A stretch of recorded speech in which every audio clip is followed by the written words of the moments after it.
En dit ging so, in die 4de jaar van koning Jojakim van Juda, seun van Josia, het hierdie woord van die Here tot Jeremia die profeet gekom.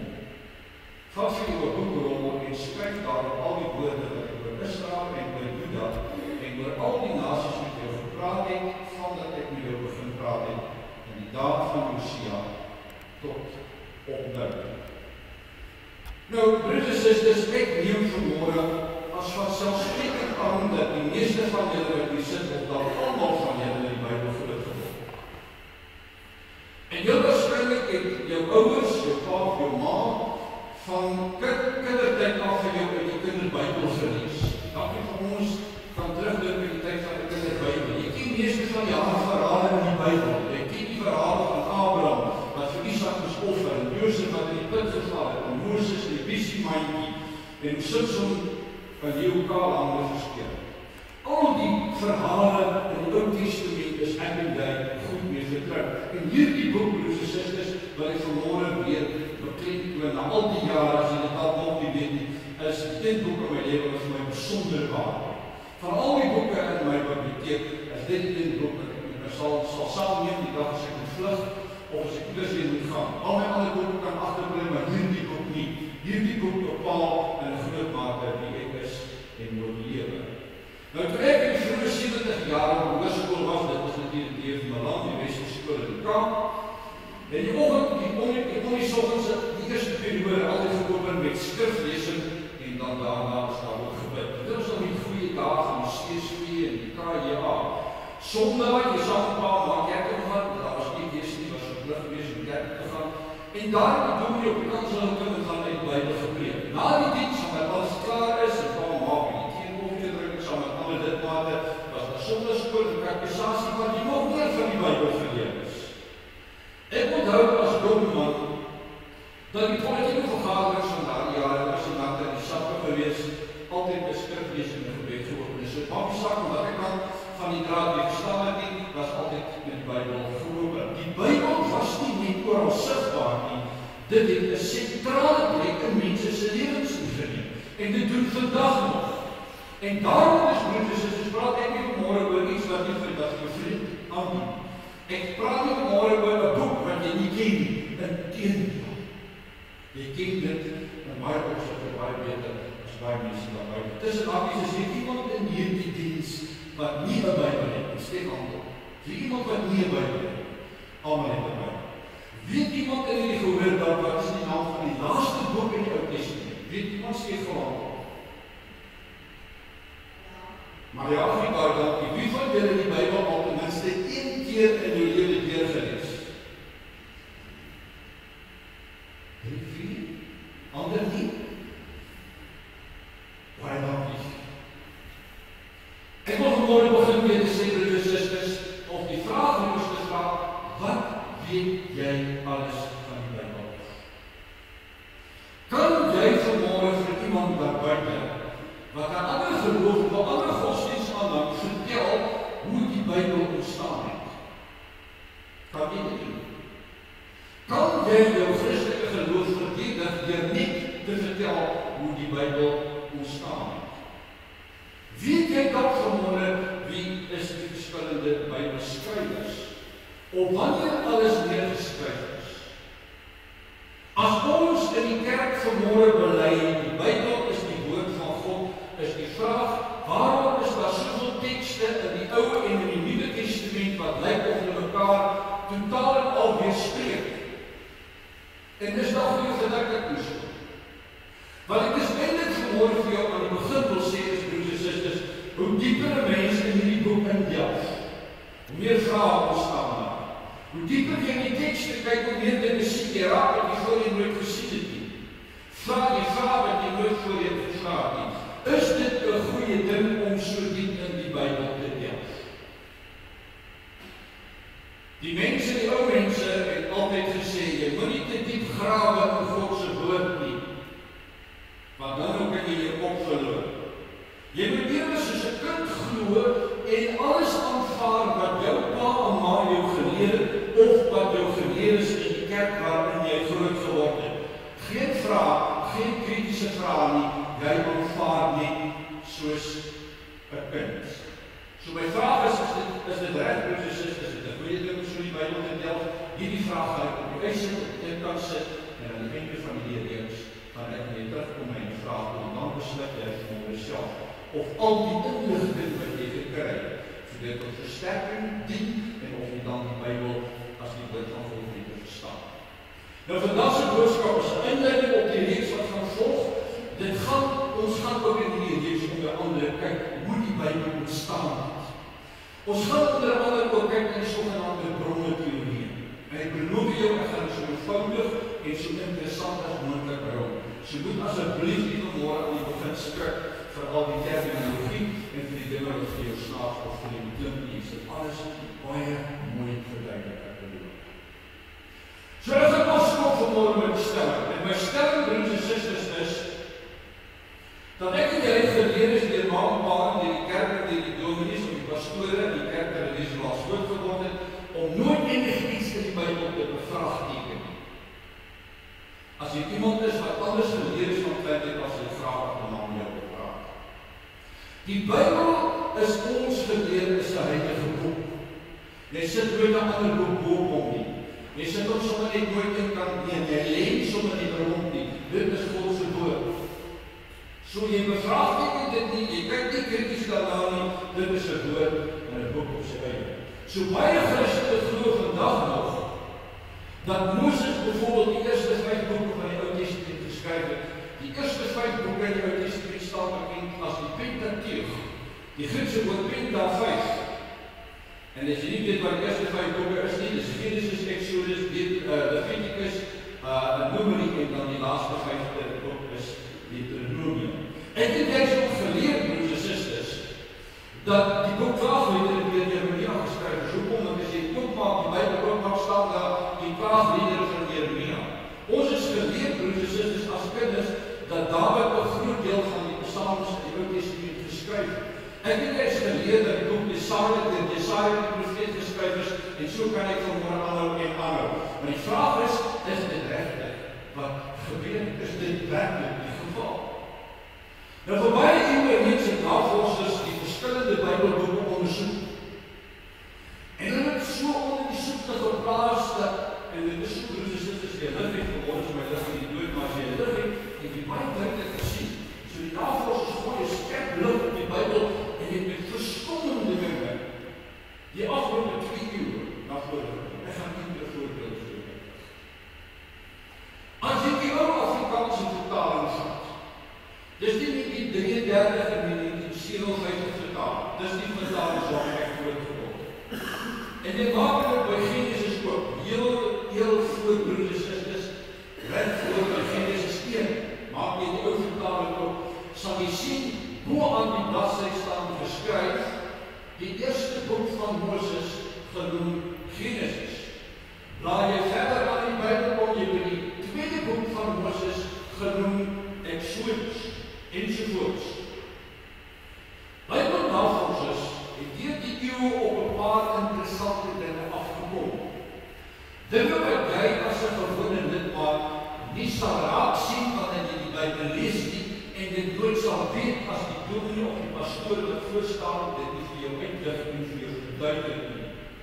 In die eerste plek, ten spyte van die feit dat die Afrikaanse vertaling Moses as die outeur van die eerste 5 boeke in die Ou Testament aanwys, is daar nie 'n enkele teks in een van die 5 boeke in die Ou Testament wat sê Moses het enige van die boeke geskryf.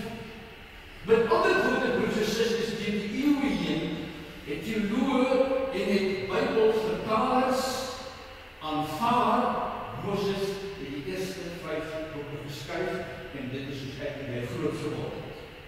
In die tweede plek, wanneer jy die eerste 5 boeke blaai of daar lees, kom jy op tekste af wat weerspreek. En wat vir baie gelowiges 'n groot probleem is. Ek het die 40 jaar in die bediening soveel mense in die studeerkamer gehad en sê, ek het nou verlede week iets in die Bybel gelees wat ek nie verstaan nie, want dit lyk of die dinge mekaar weerspreek. Miskien het jy ook die ervaring gehad. Soos byvoorbeeld sal jy die Ou Testament op 'n plek lees dat die Moabiete iets gedoen het. En dan net 'n paar bladsye verder aan lees dat die Moabiete nie, maar die Midianiete dit gedoen het. En dan kom die vraag teken, hoe moet ek dit nou verstaan? Op een plek in die Ou Testament lees jy dat Moses na die tabernakel toe gegaan het op 'n dag, maar nog voor die tabernakel gebou was. Jy dink jouself, ek het op vriend gekyk en dit het ek besteed gedruk, moet die mens dit verklaar? Daar is nog iets wat vriend opval, broers en susters. In Numeri 12 vers 3 lees ons dat Moses die sagmoedigste mens op aarde was. Jy sou ook kon sê die nederigste mens op aarde was. En die teks het nog altyd 'n probleem geskep. Want jy sien, as Moses regtig die skrywer van die eerste 5 boeke van die Bybel is die vraag, sou Moses so iets oor homself geskryf het? Die mense in die broers en susters met my volgende boek wat ek skryf ek voor en hy sal met die slimste teoloog op aarde. Niemand sal dit op gekoop nie, ek genade lang sit weg iemand. Sou Moses oor homself gesê, hy is die nederigste en sagmoedigste mens op die aarde? Toch sekerlik nie. Dit het navorsers gevolglik laat vermoed dat daar ander skrywer dit van en oor Moses getuig het. Met alle woorde, broers en susters, die boek Numeri is al klaar uitgeskakel, Moses moet dit geskryf het. So hierdie aspekte, kom ons doen dit maar die ongeruimdhede in die tekste. Het mense van all walks of life laat besluit, kom ons gaan kyk op die diepe in die Bybel, kom ons gaan kyk wat kan hier aan. En hoe moet een mens die oorspellike, weersprekende vinte met mekaar in verband bring, is daar verduidelik ons. So ek gaan eens een kort oorsig gee, want dit is belangrijk met die dag. En die 17e eeuw was daar een Engelse filosoof die naam Thomas Hobbes. En hy jarenlang ondersoek in die Bybel het in die gevolgteken gekom dat Moses definitief die skrywer van enige van die 5 boeke van die Bybel kan is. Dit het die godsdienstige wêreld van Martin op sy fundamente toegestel. Ons praat van die 17e eeuw.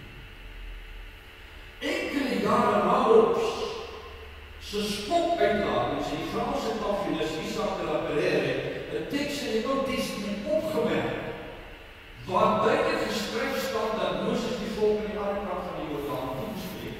Dis voordat die volk in die beloofde land ingegaan. En hoekom het hierdie teks vir Pereire vreemd opgeval? Want soos die moet self weet, broers en susters, het Moses gesterf voordat Israel oor die Jordaan getrek het. So Moses kon nie aan die ander kant van die Jordaan met die volk gebracht het nie. Die boek wat de la Pereire oor sy bevindings toe gepubliseer het, is kort nie maar die kerk establishment verbrand, nie openbaar. Die katholieke Pereire gearresteer om gedwing om al sy stellings so meer terug te trek. Pereire het dit gedoen uit vrees vir sy lewe. Na Pereire het die Joods-Hollandse filosoof met die naam Baruch Spinoza tot presies dieselfde gevolgtrekkings as sy voorgangers gekom. Naamlik dat Moses nie die outeur van die eerste 5 boeke van die Ou Testament kan wees nie. Hy sien dit, dis sy bevinding, hy maak dit bekend. Spinoza word onmiddellik in Judaïsme verban en dis sowel die protestante as die katholieke as die dwaalleraar verbrand het.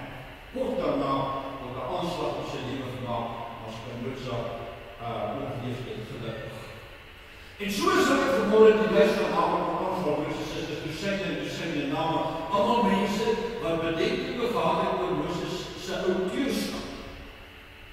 Maar ek weet nie genoeg vanmôre is gesê om vir jou duidelik te laat maak dat wanneer jy die Bybel bevraagteken of krities na tekste kyk, die kerklike establishment dit nie al te vriendelik vat nie. En dit het ook nooit verander nie, broers en susters, tot vanmôre toe. As jy aan die Bybel raak, dan jy outomaties groot probleme. As jy in die Hoofstroomkerk staan, as 'n predikant en jy preek vanmôre wat ek nou preek, die absolute waarheid, dit is wat die geskiedenis gebeur, sal die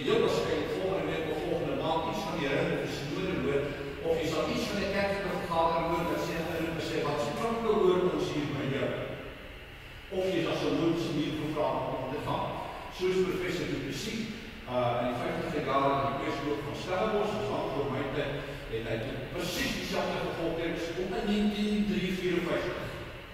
En hy op 'n stadium gepubliseer in Russisch Politiek en feite van die petisie beskryf nie. Die naam die konflikstories professor Du Plessis is in die Kweesloop uitgesit en met sy werk van verloor. So broers en susters, al meer vrae kom maar voor oor die Bybel. Dis nie omdat ons die Bybel 'n diskrediet wil bring nie. Dis omdat geloof, dat is baie gelowiges wil weet, wat is die waarheid? Dis 'n ou boek. Wat het gebeur? Hoe die goed met mekaar ons wil net weet. En vir baie jare, vir eeue in die kerk, is vir mense gesê, nie te veel vrae vra. So, die van vooraf sal jy hoor wat jy moet hoor, maar verder moet jy nie kamp nie. Maar broers en susters, ongelukkig is daar 'n deur oopgemaak in die navorsingsvak die nooit weer tot vermoë toegedruk kan word. En dis nog steeds nuwe navorsing na vore en nuwe insigte wat vir my verstommend is. Dat vir sê die boek is meer as 'n gewone boek. Dis 'n baie besondere boek wat mense raak nie geskryf daarin nie. En kom talle vrae na vore en dit is nodig om daarvan te weet. Die moderne argeologiese opgrawings in die Midde-Ooste die laaste 20, 30, 40 jaar verstommende dinge na vore. So byvoorbeeld is daar vir 'n lang tyd deur sommige teoloë die vraagteken geplaas agter die historiese bestaan van Dawid. Ons lees wat Dawid in die Bybel, maar hy kon nergens enige teken kry dat Dawid werklik geleef het nie. So as jy in die grond kom dobbel, dan moet jy iewers in die grond die teken kry van hier het so iemand geleef of so 'n volk geleef, hulle kon dit nie kry nie. So baie van die teoloë gereken nie Dawid is 'n mitiese figuur. En is so iets 20, 30 jaar terug, so lank al as mense sit en kan op pad wees. As daar opgrawe in iewers in Israel en iemand stap daar rond, en jy sien die klip en die klip op, en daar staan op die klip en die Hebreëse skrywe die huis van Dawid. So die argeologie bewys, dat al die ons al jaar verkeerd geglo dat Dawid nie bestaan het. So die argeologische opgrawings is daar opwindende tydperk, is opwindende materiaal gewees. Ek wil met die tyd dan met my beskikking net 'n enkele voorbeeld of twee vir jou uitlig van dinge in die Ou Testament wat baie interessante verskynsels is en wat jy heel waarskynlik miskien al aangelees het en verstaan en by jou geleer. Jou eerste broers en susters wil ek vanmôre vir jou vra. Het jy al ooit in die Bybel 'n verhaal of 'n insident gelees? En dan kom daarna in dieselfde Bybelboek of 'n ander Bybelboek presies dieselfde verhaal en presies dieselfde insident raakgelees. Met ander woorde, 'n duplisering van dieselfde insident op dieselfde verhaal. Nou in Genesis 1 kry ons en in 2 kry ons 'n pragtige voorbeeld hiervan. In Genesis 1 lees jy van die eerste vers af weg net tot die laaste vers. Lees jy die volledige skepingsverhaal van hoe God die hemel en die aarde gemaak het, hoe die plante en die diere gemaak het en hoe hy uiteindelik van alle met Eva gemaak het. Die hele toetie. Kom jy by Genesis 2 in die Ou Testament, vind jy met die verbasing uit dat dieselfde skepingsverhaal weer van vooraf vertel het. Alles mooi netjies. En as jy Genesis 1 en 2 langs mekaar sit, dan stem baie van die feite baie presies met mekaar ooreen. Maar jy kom tot die verbasing agter dat sommige van die feite in Genesis 1 genoem en die feite in Genesis 2 genoem oorskynlik mekaar duidelik weerspieël. So byvoorbeeld sê jy lees byvoorbeeld in Genesis 1 dat die Bybel sê God het die hemel en die aarde gemaak met die plante, die diere en die see en die hemel van mekaar geskei. En op die laaste dag, die 6de dag, skep hy die mens aan met Eva. Volgens Genesis 1 is die mens aan met Eva ook saam op een dag geskep. Daar staan net die Here gesê, kom laat ons mense maak en hy maak vir Adam en Eva. Wanneer jy Genesis 2 kom, broers en susters, word ons vertel dat die mens nie laaste gemaak is, maar eerste gemaak is. God maak eerste die mens, dan die plante, die diere en al die ons. En wat meer is, Genesis 2 vertel vir jou broers en susters, dat God net die man gemaak het. Wat natuurlijk bevestig geword hoe belangrijk die man eindelijk is, als geen vrou nie. Laat die breed vir die volgende keer. Maar geen vrou nie. dat na 'n lang tyd kom die skepper agter dat die man is nou baie hartseer en hy voel lekker in die oor hang, waarvoor weet ek nie, ook verskillende verskynsels in die Bybel, maar eintlik besluit God dan by die man se rug en 'n vrou te maak. So hier kry jy 'n totaal ander weergawe van die skepping as in Genesis 1. Dit is wat vir die proses is. 'n Skrywer vertel ons nie in die eerste hoofstuk van sy boek bestorie en herhaal dit in hoofstuk 2 en gee dan totaal ander feite by die eerste hoofstuk se feite lees nie. Of is daar 'n goeie verduideliking? Is daar 'n goeie rede hoekom ons dupliserings in die Bybel kry? Natuurlik is daar. Maar ek gaan dit volgende Sondag hou. So vir julle heel weer ontspan hou volgende Sondag. Nou mag jy dan vanmôre van my vra, maar baie mense net in Genesis 1:2 die duplisering, die herhaling van insidente en verhale en antwoord is nie, ongelukkig nie. Trouwens, die eerste feit oor die Ou Testament is talle voorbeelde waar die twee van presies dieselfde ding. Daar is onder andere, en ek moet net 'n paar uit dosyne. Daar is onder andere twee volledige beskrywings in die boek Genesis van hoe die verbond tussen God en Abraham gesluit is. Twee verskillende, maar presies dieselfde insident. Twee weergawe van hoe Abraham die begin was sy vrou Sarai verlief het. Twee weergawe van Abraham se seun Isak wat nou is totaal mee te verhuis het. En twee identiese sonvloedverhale. En dat is weet as jy vanmorgen as jy gewoon nie nou praat nie anders. Dat is net hoe sonvloedverhaal nie van. Maar dit is dus eigenlijk in de Bijbel, kijk, dit is ons geleerd in de Bijbel te kijken. Want door te zitten wat je eindelijk in Genesis 16 al 8 manier te krijgen. Dus twee soorten verhalen wat aan elkaar gebeurd is. Dat is aan elkaar gezegd.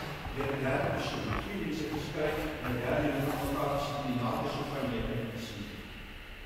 Toen heb ik dit al van iemand die zo verteld val van stoel af en zie je, dat kan niet waar zijn, voordat ik het voor was. Maar wat dacht op jou? Daar is ook iets wat navorsers se aandag hiertoe getrek het. En dit is dus elke keer wanneer 'n storie of 'n insident herhaal word. Word in die tweede insident of die tweede vertelling 'n ander naam vervolg gebruik. Ons gaan weer terug na Genesis 1 op wys het. En Genesis 1:1 lees ons die volgende. In die begin het God die hemel en die aarde geskep. Dit ken daar sin in die kop. Dan lees jy 'n bietjie verder, vers 3. Toe het God gesê, laat daar lig wees. Vers 4, God het gesien die lig is goed en die lig en die donker van mekaar geskei. Vers 5, God het die lig die dag genoem. En so gaan dit aan, so gaan dit aan. Toe was die hele eerste Genesis 1, was dit tot een einde, God het dit gedoen, God het die wetenskap van die plant gemaakt, die dieren, die see, en al die dingen gemaakt. Kom je Genesis 2. Staan daar. Toe het die Here God die aarde en die hemel gemaak. Vers 8. Die Here God het toe uiteindelik in die ooste aangelê. Toe het die Here God dit gedoen. Nou is dit nie God wat skep nie, nou is dit die Here wat skep. Die Hebreëse woord vir God in die Ou Testament is Elohim. Die Hebreëse woord vir Here in die Ou Testament is Yahweh. En broers en susters, die twee name het verskillende aksie. Wanneer jy in die Ou Testament van Yahweh lees, dan lees jy van die verbondsgod. Die verbond wat gesluit is by Sinai. God was 'n algemene term wat mense met daar praat van God, die moslim praat van God, en God, almal God. Yahweh is soos wanneer jy sê, ja, ek glo in God, maar my God is Jesus Christus. So Genesis 1 kry jy Elohim, en Genesis 2 kry jy Yahweh. Die woorde wat daar gebruik word, broers en susters, dui dus op iets besonders. En is dit vreemd? Natuurlik is dit vreemd. Geen skrywer op en sy is wat dit by name kom nie. En sy het twee verskillende skrywers is, wat het verskillende hoeke, na dieselfde insident of dieselfde verhaal kan afgeloop kry. Vervolgens Sondag even meer daar. Aan die hand van hierdie en talle ander, wil ek vir jou net 'n voorbeeld opbring of jy het. Daar's min dinge in die lewe wat meer opwindend is die Bybel en Bybelnavorsing. Maar min dinge is so verskriklik ingewikkeld en gecompliseerd, soos om die Bybel te ondersoek. Die laaste 20, 30, 40 jaar, broers en susters, wil ek sê, oor maar 20 jaar, van jy min ordentlike teoloog in hierdie wêreld kry, wat nog vir jou sê, ja, ek glo is dit feitlik oor deur Moses geskryf. Dit gebeur nie.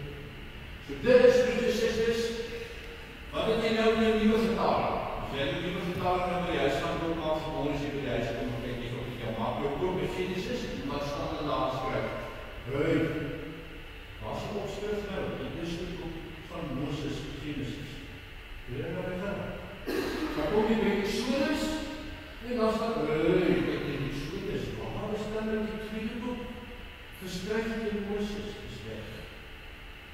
So broers en susters, selfs ons Afrikaanse Bybelvertalers en Afrikaanse teoloë besef dit wat in die ou vertalings aanspreek, dit is nie die ons weet die Genesis en Exodus en die ander daarna geskryf het. Dis 'n aspek van vanmôre vraag. Wie van julle wat so slim is, dit is 'n slim gemeente. Wie van julle weet hoe lank het gevat om die Ou Testament te skryf? En dit bly met die voor Christus, en jou aangespreek. Wie van julle weet, en jy vir jy op baas in die Bybel staan? Wie van julle weet hoe lank die Ou Testament gevat het? Kom. Hoe mense ons in baie tyd die kamera loop. Battery. Wat is dit nou? Wie sê 100 jaar, wie sê 200 jaar? Hey, Johan sê 400 jaar. Ja. 40 jaar, oké Johan. Nou, jy sê maar net in die termen van 40. Wie sê 100, wie sê 200, sê van wat op? 100, wie sê 200, wie sê 200, wie sê 400. 4 eeuwen, dat is nie. Dus is dit die Ou Testament volledig klaargeskryf te word as 10.000 jaar. Dit bring my vanmôre by die laaste deel van my boodskap en dit handel oor die geskiedenis van Israel van ongeveer 1200 voor Christus tot 722 voor Christus. Ons gaan na 2 tydperke kyk. Ons gaan kyk na 1200 voor Christus, dis wanneer Israel so van die beloofde land inkom tot 722 wanneer hulle aangeval word en van 722 na 586 waar die tempel vernietig word. En dis die tyd waar die Bybel geskryf word in die periode is. So dis verskriklik belangrik as jy vir iemand wil vertel of jou kleinkinders wil vertel of jy hoe die Bybel ontstaan, dan moet jy presies weet hoe loop die geskiedenis van Israel. So wat ek nou vir jou gaan vertel, broers en susters, mag vir jou dan vreeslik boring klink en jy sê ag ek is nie geskiedenis ou nie, maar luister nooit broers en susters, die geskiedenis van die Bybel. Dis die geskiedenis van die Jode, dis jou en my geskiedenis, die geskiedenis wat vir Christene belangrik is. Luister asseblief mooi. Ek gaan dit eenvoudig en kort en interessant maak. Ons ken almal die verhaal van Exodus, hoe die Israeliete deur die woestyn getrek het, aan die kant uit en hulle kom aan die kant die Jordaan in die beloofde land en hulle settle in die beloofde land. Dit is ongeveer 1200 voor Christus.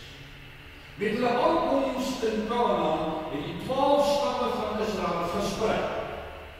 En dit oor die hele Wes-Kaapse Palestina van noord, suid, oos, wes. En daar kry jy die kaart gesit, is daar's die 12 stamme van Israel. So jy kan sien hoe versprei was Israel gewees in die noorde, daar by Naphtali, tot die reg onder hier kan jy sien waar die stad van Simeon was. Die reg onder aan die suidkant van Juda. So die Israeliete is versprei. Dan die groepe was so 100, 200 mense by mekaar, miskien 300. Die grootste stad was die stad van Juda, miskien 400 mense by mekaar. So is versprei oor die hele destydse Palestina. Sommige by die intrapslag, broers en susters, kry die Israeliete probleme met die omringende volkere, met die bure, met die Edomite, die Moabite, daar sien hulle die ander Giete, maar veral broers en susters in die linkerkant, die Filistea, kry hulle probleme in die Filistyne. Die Filistyne het bekend gestaan as een van die seevaartende volke. Hulle het die bote gereis, terwyl die Israeliete dit nie doen. So hulle het die naaste hier aan Israel, hier aan Juda, en so van tyd val die Filistyne val vir Israel aan. Hulle trek hulle vat hulle oeste af, en dit was 'n ellendige tyd in die bestaan van Israel. Dan stuur die Here 'n redder vir die volk. Onthou jy nog van Gideon, met 300 man die Amalekiete uitgetrek en dan verslaan met Amalekiete. Onthou jy vir Samson betrek die pilare van die tempel van Dagon om. So stuur die Here Here nou weer redde, maar dit hou nie die volk, die vyandige volkere vir altyd weg nie. Net wanneer die meeste weer raak, dan kom die vyande weer nader. So lees ons dan in die Bybel in 1 Samuel 8, dat die volk en die profeet Samuel toe gaan en vir ons sê, kyk, so kan ons nie aangaan. Ons is 'n verswakte volk, ons is 'n stryd teen die wêreldvolk. Stel jy vir ons 'n koning aan, en dat ons allemaal by mekaar kom, dat ons 'n ene volk.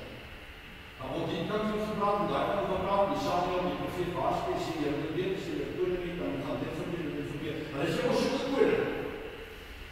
En dan, broers en susters, word Saul as die eerste koning van Israel gesalf, en Israel is volwaardige monargie geword, en nou word hulle eenheid. Let gerus daarop, broers en susters, hoe nou verweef die godsdienst en die politiek in die tyd van Israel was. As ek dit een keer gehoor het, ek het 1000 keer gehoor, want jy praat nou oor politiek in die kerk nie. Hoekom nie? Politiek in die kerk is geen nie. Jy kan die politiek in die kerk skry nie. Nie ons niks is van die politiek. Die kerk, kerksaak, politiek, saak. Die Bybel ken dit nie. In die Ou Testament was politiek en kerk een. Teologie in die staat was een. Die kon nie van mekaar losmaak nie. Die koning kon deur niemand anders in die Ou Testament aangestel word as deur 'n profeet en as deur 'n priester. Of anders gesê, die kerk en die politieke leiers van die land aangewys en aangestel. Die koning se gesag was dan ook onderhewig aan die gesag van die kerk. Kerk en staat in die Ou Testament was as het ware een. Die paleis en die tempel en fisies langs mekaar staan. So die politiek die godsdienst beïnvloed, maar die godsdienst ook die politiek beïnvloed. Met die bekende veldslag van Golgotha, waarvan ons in 1 Samuel 31 lees, sterf koning Saul as op 3 van sy seuns, wat saam met hom op oorlogsgrond was. Nou gebeur 'n interessante ding in die geskiedenis van Israel, want onmiddellik toe Dawid wat al die tyd saam met Saul in die paleis groot geword het, kom hy na vore. En 'n klomp van sy aanhangers sê, hy moet die koning wees, hy het vir Goliat geslaan, hy is ons nommer 1 man, hy is ons leier. Maar net 'n klomp mense op 'n steen verdam. Terwyl 'n baie groot klomp mense verkies Moses, dit was die laaste seun, nie op die slagveld was, die laaste seun van Saul, is Moses, word as koning van die noorde gekroon. En daar kan jy sien, broers en susters, daar is Israel, maar reg bo is die noorde, reg onder is die suide. Maar die Israel dood en die Juda onder, ook net daai prentjie vir ons so. So wat dan gebeur, broers en susters, toe Dawid op die troon kom en Is-Boset kom op die troon, outomaties verdeel jy die Israel wat onder Saul verenig was in 2, Israel noord en Juda suid. Anders is vir Amerika gehad, noord against itself. Is-Boset se tyd op die troon is egter van korte duur. Eenmaal dat hy in sy kamer in die paleis geslaap het, was geen in die kamer. Stuur hulle iemand na die noorde toe, dat Is-Boset wen ons so lekker die maal gaan slaap en kyk, koning is nog op die vetmense dit in die voorgeronde olie gelees, hy lekker voet op om te slaap, en hy steek hom in nacht. En Is-Boset sterf op sy bed. Daar word outomaties nou weer die koning van Israel in die noorde en koning van Juda in die suide en die land leef weer 'n eenheidsgevoel. Een koning, een monargie en almal is happy, is die goue tydperk in Israel se bestaan, alles gaan goed. Dawid het die nasionale weermag probeer gebring, die vyande kan niks nie daarmee doen, jou al die vyande, dis 'n happy tyd, almal is happy in Israel, almal leef fantasties. En daar op die troon, broers en susters, luister van hom mooi, kry vir jou aandag waarop, het 'n paar belangrike skuiwe na vore gekom. Wat ek enorm gepak op die godsdienst van Israel gaan en op die skuif van die Bybel.